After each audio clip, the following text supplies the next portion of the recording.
আমাদের মিজানুর রহমান আজহারী ভাইয়ের মাহফিল চলতেছে, কোথাও কোথাও 15 লাখ 20 লাখও মানুষ হচ্ছে। আজকে সাদিকুর রহমান নামের এক জালেম ভণ্ড ঘোষণা দিছে কি জানেন? ঘোষণা দিছে যে মিজান আজহারীর মাথা যদি কেউ আমার আইনে দিতে পারে এর 10 লাখ টাকা দেব।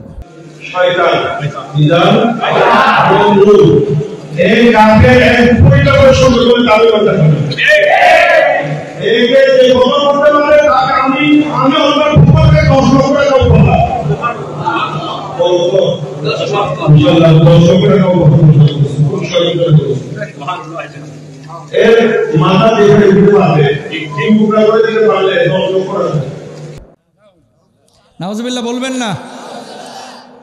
এরা কি মানুষ? মানুষ রূপ ধরি এরা পশুর চাইতে অধম, ঠিক কিনা ভাইরা আমার? শুনেন, মিজান আজহারীর সাথে আপনার মতভেদ থাকতে পারে, আপনি আপনার হুজুরকে ভালোবাসেন, কিন্তু কোনো ইসলামিক স্কলারকে আপনি কি কোনো জঙ্গির ব্যাপারে এই ঘোষণা দিয়েছেন? কই ভারতের হিন্দুর ব্যাপারে দিয়েছেন? ইসকনের জঙ্গির ব্যাপারে আপনি দিয়েছেন? অমুসলিম অনেকেই তো ইসলামের ক্ষতি করলো বাংলার জমিনে, তাদের ব্যাপারে এই ঘোষণা দিয়েছেন। একজন ইসলামিক স্কলারের ব্যাপারে আপনি কথা বলতেছেন। আল্লাহর নামে হলফ করে বলতে পারি আপনার বিবেকে হয়তো বা কুকুরে পেশাব করছে। কথা বলেন ঠিক কিনা?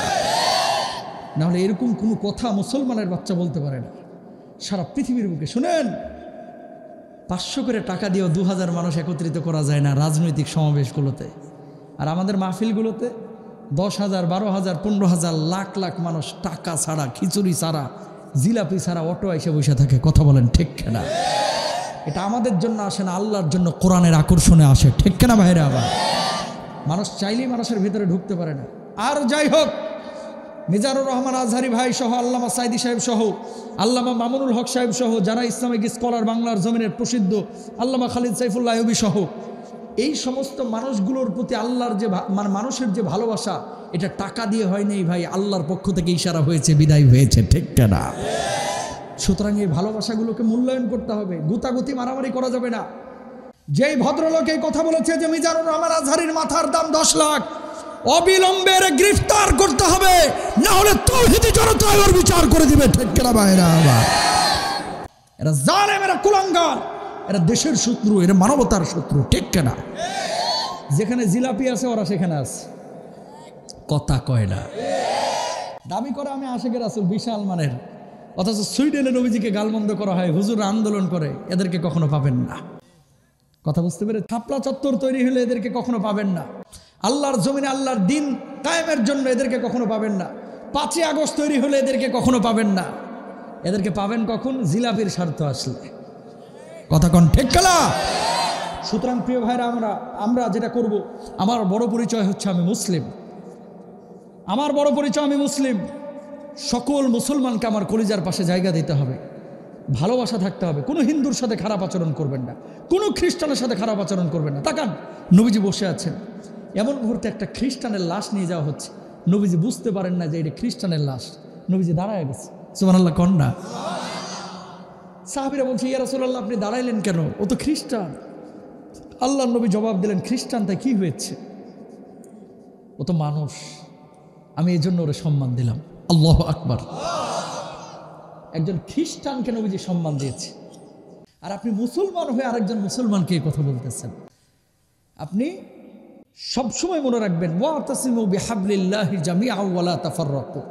আজকে মুসলমানরা যদি আমরা একত্রিত হইতে পারতাম, উম্মাতান ওয়াহিদা, এক উম্মা কনসেপ্ট, কোরআন এক, নবী এক, আল্লাহ এক, আদম এক, হাওয়া এক, সুতরাং আমরা সবাই এক, এরকম এক যদি হইতে পারতাম, সারা পৃথিবীর কোনো কাফের বেঈমান মুসলমানদেরকে আঘাত করতে পারতো না, ঠিক না?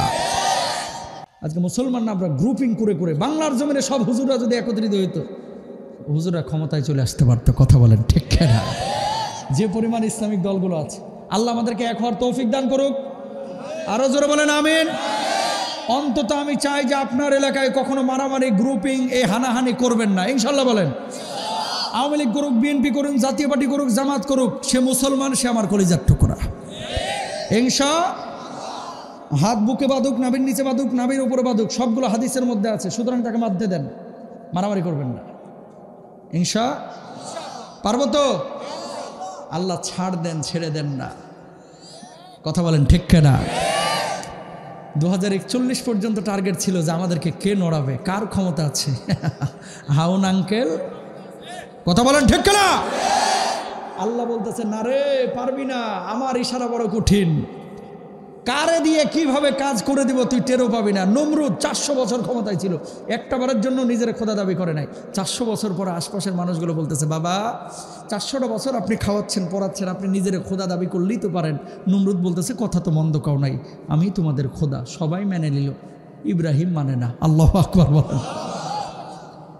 বাবা সবাই খোদা মানলে একজন তো মানতেছে না, কয়ের নাম কি? কয় ইব্রাহিম। ধরে লয়ে ইব্রাহিম আলাইহিস সালাতু ওয়াস সালামকে নমরুদের সামনে হাজির করা হলো। নমরুদ বলল, কি ইব্রাহিম, কি সমস্যা, আমার উপরে ঈমান কেন তুমি আনতেছ না? ইব্রাহিম আলাইহিস সালাতু ওয়াস সালাম জবাব দিলেন, কি খেয়াল করেন, ইদ ক্বালা ইব্রাহিম রাব্বিয়াল্লাযী ইউহয়ী ওয়া ইউমীত।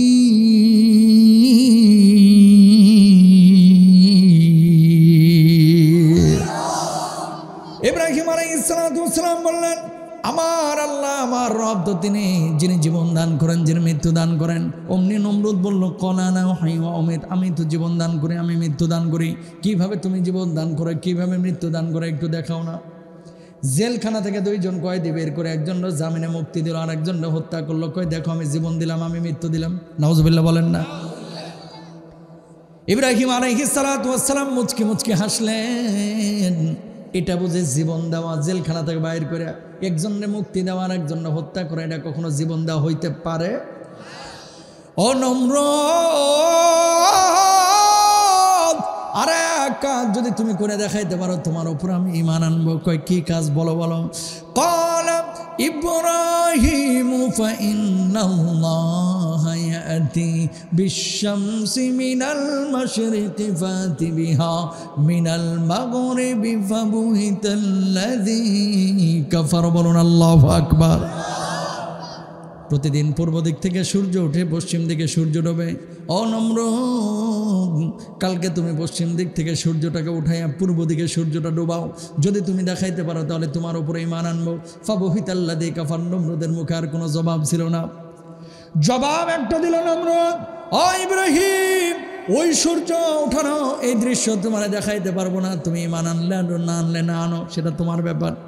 কিন্তু একটা কথা ফুল অ্যান্ড ফাইনাল, যদি আমার উপরে ঈমান না আনো, জেলখানার মধ্যে ঢুকাইয়া আগুনের মধ্যে নিক্ষেপ করব। নমরুদকে ইব্রাহিম জবাব দিল, জেলখানার মধ্যে ঢুকাও, আগুনের মধ্যে নিক্ষেপ করো, শত শতবার যদি আমার আগুনের মধ্যে জ্বালায় দাও, পুড়াইয়া দাও, সারকার করে দাও, বশীভূত করে দাও, যে ঈমান কলিজার মধ্যে ঢুকেছে সেই ঈমান ইব্রাহিমের ভেতর থেকে বের করতে পারবে না। বলুন আল্লাহু আকবার।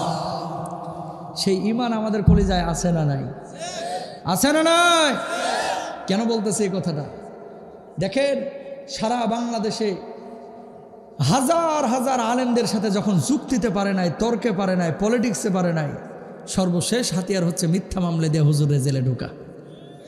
কথা কন না কেন? এরকম হয়েছে কি হয় নাই? আল্লাহ ছাড় দিয়েন, ছেড়ে দেন। আজকে সেই হুজুররা দেশের বাইরে, দেশের ভিতরে মাহফিল করতেছে। আমির হামজা, রফিকুল ইসলাম মাদানী, আল্লামা মামুনুল হক সম্মানের সাথে গোটা দুনিয়া বিচরণ করতেছে, আর ওই জেলে দেওয়া সামারগুলো দিল্লি গিয়ে বসে রয়েছে। কথা বলেন ঠিক না? সম্মানের মালিক কে? আরো জোরে বলেন কে?